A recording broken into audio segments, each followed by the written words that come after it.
አንዳንዴ አርቴታ የአርሰናል ተጋጣሚ ይመስላል። ትናንትም ቀጥሏል። ከማንቸስተር ሲቲ ተከታታይ ነጥቦች መጣል አንፃር የሚያስቆጭ ነው። አንድ የአርሰናል ደጋፊዎች ፍረስትሬሽን ሌሰኑ ይገባኛል። ያለፉት ዓመታት ልምድና እየደረሰ አጅቦ የሚያጠናቅቅ ክለብ በመሆኑ ነው ሚዜ የተባለው። ለዛ ነው ለኔ የዘንድሮ አርሰናል ሚዜ አይመስለኝም። ፍቅር የሚሰማኝ ስሜት እንደዛ ነው። በጣም አንዳንዴ የማይክ አርቴታ ውሳኔዎች ትክክል ነው። ቅያሬዎቹ እንደገና የመጀመሪያው ቤስት ሌቨል ላይ ለምሳሌ ሊያንድሮ ትሮሳርድ እና ቡካዮ ሳካ በፍጹም ከላይን አፕ የሚወጡ አይደሉም። ፍቅር ትሮሳርድ ሻርፕ ነው ጎል ላይ። እንደ ማዱኪ አይነት ተጫዋቾችን 56 ደቂቃ ሜዳ ላይ የምታስተኛቸው አይደሉም። ምንም ሲሰራ አልነበረም ትናንትና ለኔ። ሳካ በየትኛውም መንገድ ኢንፍሉዌንሻል ነው። ገብቶ ራሱ አንድ ኳስ ሴንተር ያደረገው ኳስ ራይስ በግብ ጠባቂ ጥረት የከሸፈው የሾንዲች ፎረስት አለርት ነው ሜዳው ላይ። ፍቅር ግን አርሰናል ከማንቹሪያን ደርቢ ላይ እንመጣለን። ማንቸስተር ዩናይትድ ለምን እንደዚህ ተጫወተ የሚለውንም እናነሳለን። ከማንቹሪያን ደርቢ ያገኘውን እድል አይተህ ገብተህ ማንቸስተር ሲቲ ባለፉት 4 ጨዋታዎች ከመጀመሪያዎቹ 3 ጨዋታዎች 3 ነጥብ ነው የወሰደው። ፍቅር ማግኘት ካለበት 9 ነጥብ 6ቱን ጥሏል። ትናንት ጭራሽ ተሸንፏል የጋርዲዮላ ሲቲ። በዚህ ልክ ሆኖልህ በሊቨርፑል አቻ ሲወጣ፣ ሊቨርፑል ትልቅ ቡድን ነው። አሁን መንገዳገዱና ኤምሬትስ ላይ ነው። ራሱ የአርሰናል እና የአርቴታ የሊቨርፑል ከርስ አለ። ያንን ሁላ ቻሌንጅ አድርጎ ሊቨርፑልን ድሮ ማድረጉ ኦኬ፣ እንደውም እድለኛ ነው። አዎ ሁሉን ጨዋታዎች በማሸነፍ ሂደት ውስጥ ሲባል እንደ ሊቨርፑል አይነት ጨዋታ ድሮ የምታረግበት ነው። ፐርፌክሽን ሁሉም ነገር ላይ አታሳይም። ማንቸስተር ሲቲን ግን እስከ ግንቦት ድረስ ልጠብቅህ ብለህ እንደዚህ አይነት እድሎችን የምታማክንበት ያልሆነበት አንዱ ምክንያት የፎረስቱ ጨዋታ ነው። ፎረስት ወራጅ ቀጠና የሚንደፋደፍ ነው። ከዚህ ጨዋታ 3 ነጥብ መውሰድ ትልቅ ዋጋ አለው። ከማንቹሪያን ደርቢ በፊትም ቢጫወት አርሰናል ነው የምልህ አይደለም። አይተህ ስትገባ ሜንታሊቲ በጣም ከፍ ይላል። 3 ነጥብ ብናሳካ 9 የሚለው አይነት ጋምፕል ይኖራል። ይሄ እግር ኳስ ላይ ያለ ነው እና የደጋፊዎች ስሜት ያ ነው። ፍቅር ለኔ ግን የአርቴታ ጌም ማኔጅመንት የጨዋታ ውሳኔ ሰፊ ስኳድ አለው አርሰናል። ዴብዙ በጣም ኳሊቲ ነው። ለማጥቃት ቴምፖ በሚመች ደረጃ ግን ቡድኑን በሁሉም ጨዋታዎች ላይ የቀረጸ አይደለም። ለሊቨርፑልም ለፎረስትም ለቪላም ተጠንቅቀህ አትችልም። ያ የጥንቃቄ ስትራቴጂ ለኔ ዋጋ ያስከፈለ ይመስለኛል። የመጀመሪያው ሳካና ትሮሳርድን ከቤንች ማስጀመር፣ ሁለተኛ ኤዜን ጨምሮ በአርሰናል ከኳስ ጋር የሚጫወቱም ያለ ኳስ የሚጫወቱም አትሌቲክ የሆኑ ተጫዋቾችንም እንደገና ደግሞ ክሬቲቭ የሆኑ ተጫዋቾችንም በጋራ ሊጠቀም የሚችል ዴብዝና ስኳድ እስካለ ድረስ አንዳንድ ጨዋታዎችን በማሸነፍ ግዴታ ውስጥ፣ በማጥቃት ግዴታ ውስጥ፣ ጎል በማስቆጠር ግዴታ ውስጥ ገብተህ የምትጀምራቸው ቢሆኑ ኑሮ የትናንትናው ጨዋታ 3 ነጥብ ነበር የሚሆነው። ፍቅር ለኔ ግን አርቴታ ሴሞልድ አርቴታ እየሆነብኝ ነው አንዳንዴ። ለምን ብትል ትልቅ አሰልጣኝ ነው። አርሰናልን ከፍ አድርጓል። በእያንዳንዱ ጫና ውስጥ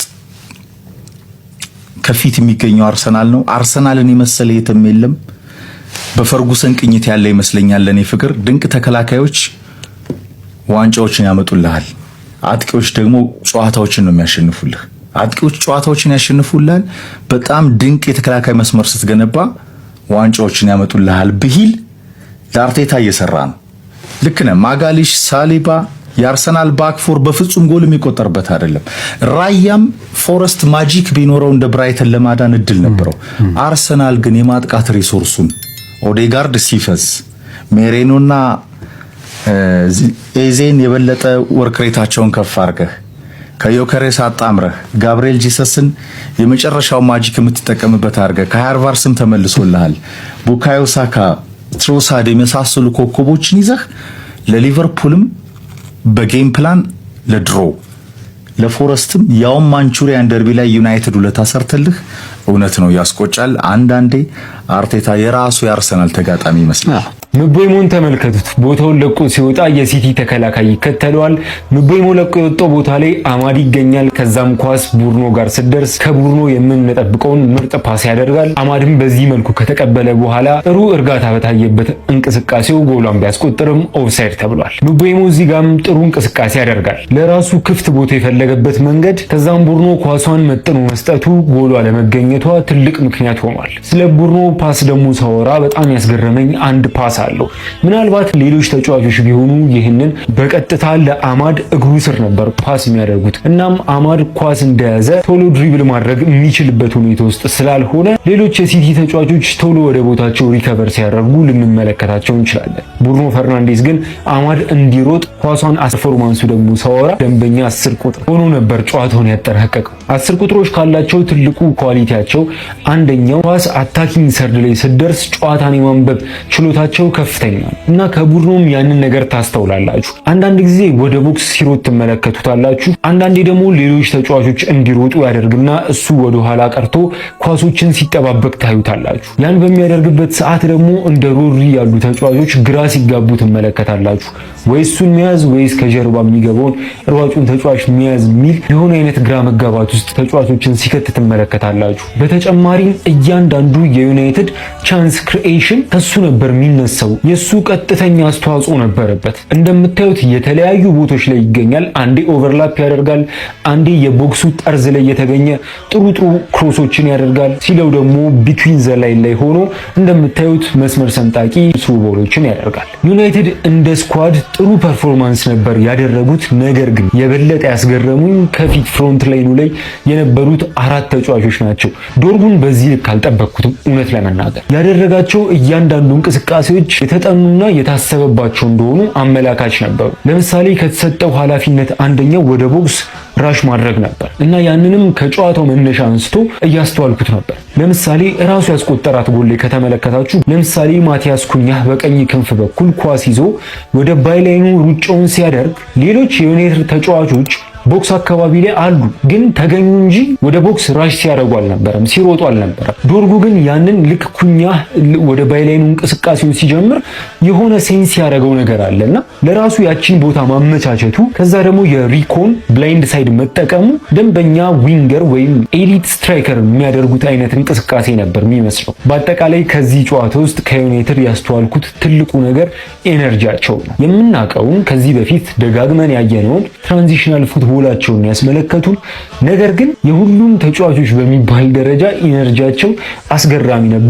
የሆነ አይነት መናበብም ነበራቸው። አሁን ያነሳሁትን ነጥብ ደግሞ የሊቻን ይችኛዋን ፓስ በማየት ማስተዋል ትችላላችሁ። እንደዚህ አይነት አጫጭር ቅብብሎችን ሲያበዙ ነበር። መደናገጥ አይታይባቸውም። እንደሌላው ጊዜ መቻኮል ወይም ኳስ ቶሎ አትቋረጥባቸውም ነበር። እነዚህ ነገሮች ተደጋግመው ከታዩ በጊዜ ሂደት ጥሩ ነገር ይመጣል ብዬ አስባለሁ። ማይክል ካሪክ የመጀመሪያ ጨዋታው ነው። በመጀመሪያ ጨዋታው ብዙ ልናወራለት አንችልም። ሚዲያዎች ገና ካሁኑ በጣም ብዙ እያወደሱት ይገኛሉ። ማንቸስተር ኢቭኒንግ ኒውስ የተባለ አንድ ጋዜጣ ማይክል ካሪክ የስንት ጊዜ ውል ነው የምትፈልገው፣ በምን ያህል ደሞዝ እና ደግሞ ሐውልትህ የቱ ጋር እንዲሆንልን የምፈልገው ብለው አንድ በጣም ያዝናናኝን ጽሑፍ ነበር ያወጡት። በአጠቃላይ እንደዚህ አይነት ውደሶችን እንሰማለን፣ ግን እንደዚህ አይነት ፐርፎርማንሶችን ደጋግመን እናያለን ወይ? በመጪዎቹ ፈታኝ ጨዋታዎች ነው የምንመለከተው። ሌላው በሲቲ በኩል ያሉትን ነገሮች አንዳንድ ሀሳቦችን በሌላ ቪዲዮ አጋራችኋለሁ። እናንተም ጨዋታውን እንዴት እንዳያችሁት ሀሳብ አስተያየታችሁን ኮሜንት ላይ ማስቀመጥ ትችላላችሁ።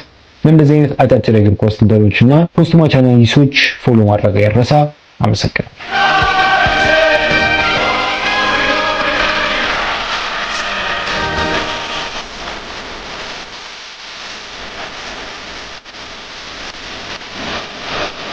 በማንቹሪያን ደርቢ ኒኮ ኦሬይሊ ፈርስት ሃፍን አልጀመረም። ሰከንድ ሃፍ ነው ተቀይሮ የገባው። ያም በመሆኑ ዶኩ ፈርስት ሃፍ ላይ ኳስ እንደምታዩት በክንፍ በኩል ልክ እንደያዘ የምታዩት ሃፍ ስፔስ ላይ ማንም አልተገኘም ነበር።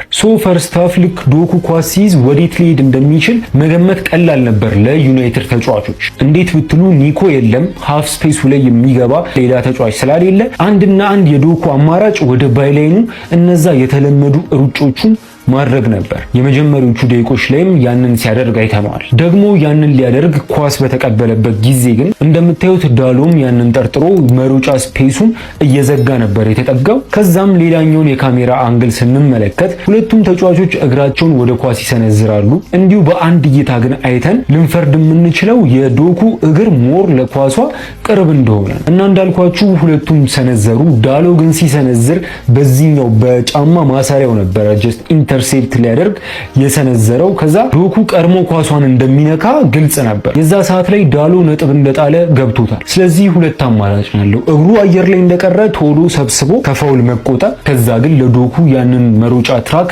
መልቀቅ፣ ወይም ደግሞ እንዳልኳችሁ በማሰሪያው ላይ ሰነዘረው። ስለዚህ ላንድ የሚያደርገው በውስጥ እግሩ የውስጥ እግሩን የዶኩ እግር ላይ ማሳረፍ ሌላኛ አማራጭ ሆኖ ታየው። ያንንም ማረገ። ስለ ዳኞች ስለ ዳኝነት ብዙ የማውቀው ነገር የለም፣ ግን እንዲሁ ከአይ ቴስት የተነስቼ ልፈርድ የምችለው ቀጥታ ቀይ ካርድ ነበር። ያ ቀይ ካርድ ጨዋታውን ምን አይነት መልክ ያስይዘው ነበር አናቅም። ሙሉ ለሙሉ የጨዋታው ጥፋት ነጥብ እዚህ ጋር ነው ያልኳችሁ ሳይሆን ጀስት የጨዋታውን አነጋጋሪ ሞመንት በዚህ መልኩ ነው የተመለከትኩት ለማለት ያክል። ሲቀጥል ዶናሩማ እጅግ በጣም ጥሩ ፐርፎርማንስ ነበር ያስመለከተ። ዩናይትድ ጥሩ ሙከሮችን አድርጓል። እነዛ ሙከሮች ምናልባት በዶናሩማ አቅም ባይሆን ኖሮ ሌሎች በረኞች ሊከብዳቸው የሚችሉትን ኳሶች ነው ያዳነው። እናም ከዩናይትድ ብዙ ጎሎች እንመለከት ነበር። ለምሳሌ ቺኛዋ ሞመንት በጣም አስገርማኛለች። ግብ ጠባቂዎች ከአጥቂዎች ጋር ወይም ከተጋጣሚ ቡድን ተጫዋቾች ጋር ሲገናኙ ራሳቸውን ግዙፍ ማድረግ አለባቸው የሚባለውን ኮንሰፕት ይሄኛው ትልቁ ምሳሌ መሆን የሚችል ይመስለኛል። መጀመሪያው በመጠኑም ቢሆን የሆነች ያክል ርቀት አለ እና ከነበረበት ተነስቶ ከቨር ያደረገውን ስፔስ ማድነቅ አለብን። ከዛ ደግሞ ልክ ዶናሩማ ወርቆ ሲጨርስ ካዝሜሮ ገና ኳሷን አልመታትም ነበር እና ዶናሩማን የምታደንቁት እዛው ራሱን ወርቆ ጨርሶ ተወርብሮ ራሱን ግዙፍ አድርጎ ነበረ ካዝሜሮ ያቺን ቺፕ እስከሚያደርግ ድረስ ሲጠብቅ ነበር። ከሳምንት ውስጥ ካየሁት ሁለተኛው ምርጡ ሴቭ ብየዋለሁ ከሳንቼዝ ቀጥሎ። ሌላው በማንቸስተር ሲቲ በኩል ማክስ አሌን ወጣት ተከላካይ መጥቷል። በዚህ ሲዝን ጥሩ ተጫዋች ነው። ራሱን ደግሞ ከቀናቶች በፊት በኤፍኤ ካፕ ጨዋታ በደንብ አስመልክቶናል። እዛ ጨዋታ ላይ በጣም ስገረምበት ነበር። ጨዋታውን እንዴት ራሱ ዲክቴት ለማድረግ ሲሞክር እንደነበረ። ከፊት ለፊቱ ኮሮሪና ቸርኪ ነበሩ። እንደውም ቸርኪ ብዙ ጊዜ ወደኋላ እየመጣ ኳስ ይቀበለው ነበር። ከዛ ራሱ ክሬት ለማድረግ ይሞክር ነበር ምናምን። ግን አንዳንድ ኳሶችን ደግሞ ይዞ ፕሮግሬሲቭ ራን ሲያደርግ ታዩታላችሁ። በድፍረት አጫጭር ሾርት ፓሶች፣ ረጃጅም ኳሶች፣ ትልቅ ልምድ እንዳለው ደግሞ ኳስ ይዞ ሲያንዣብብ ትመለከቱት ነበር እና በትናንቱም ጨዋታ የመጀመሪያዎቹ ደቂቆች ላይ በተለይ አልቀናውም ነበር። ብዙ ኳሶችን ሲሳሳት ነበር፣ ግን ከእድሜው የሚጠበቅ ስለሆነ ኖርማል ነገር ነው። ደርቢ ነው በዛ ላይ እና እንደውም የዶናሩማ ጥሩ ታይሚንግ ታክሎበት እንጂ የሲቲ ተከላካዮች የመጀመሪያዎቹ ደቂቆች 9-10 ደቂቃ ያክል ዩናይትዶች ማጥቃታቸውን ሲጀምሩ የነበረው ከሲቲ ተከላካዮች ደካማ ፓሶች ከሚገኙ እድሎች ነበር። በአጠቃላይ ሲቲ ብዙ የሚያስወራ ፐርፎርማንስ አልነበረም ያሳዩት። እነዚህ ነጥቦች ነው ያስተዋልኩት። እናንተም ደግሞ ያስተዋላችሁትን ኮሜንት ላይ ልታስቀምጡልኝ ትችላላችሁ። ለእንደዚህ አይነት አጫጭር የእግር ኳስ ትንተኖችና ፖስት ማች አናሊሲሶች ፎሎ ማድረግ አይረሳ። አመሰግናለሁ። ሚኬል አርቴታ ስለ ኢዜ ተናገረ። እንዲሁም ደግሞ የተለያዩ ወሳኝ የሚባሉ የጉዳት ዜናዎችን እንግዲህ ነግሮናል። ከዛ በተጨማሪ አርቴታ እናንተ ጣሊያንኛ እንዴት ነው የሚችለው?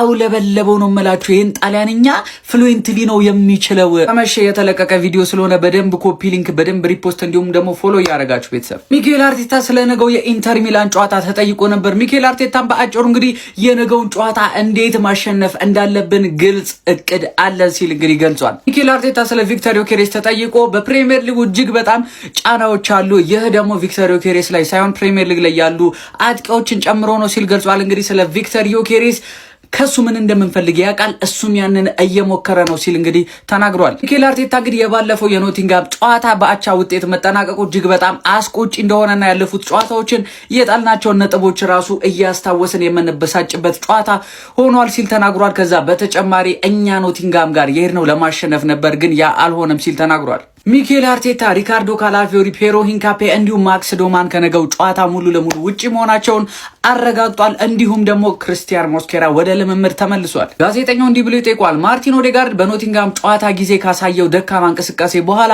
ኤብሪቼ ኢዜ ወደ ቋሚ አሰላለፍ ይመለሳሉ ብሎ ጠይቆት ነበር። ሚኬል አርቴታም እንግዲህ ስለ ኤብሪቼ ኢዜ ይሄንን ብሏል። የምንጫወተው ጨዋታ ይወስነዋል ወይንም ደግሞ ተቃራኒ ቡድን እንዴት ሊገባ ይችላል ብለን አስበን ነው ልንመርጥ የምንችለው። እንዲሁም ደግሞ ያለፉት ጨዋታዎች ያላቸውን ፐርፎርማንስ አይተን ነው ብሏል። እንግዲህ ኢዜ ላይ ምን አይነት ፐርፎርማንስ እንዳየን ሁላችንም አናቅም። ይሄ መልስ አይመስለኝም። ኤኒዌይስ የሚኬል አርቴታ አጠር ያለ ጋዜጣዊ መግለጫ ይህንን ይመስላል ቤተሰብ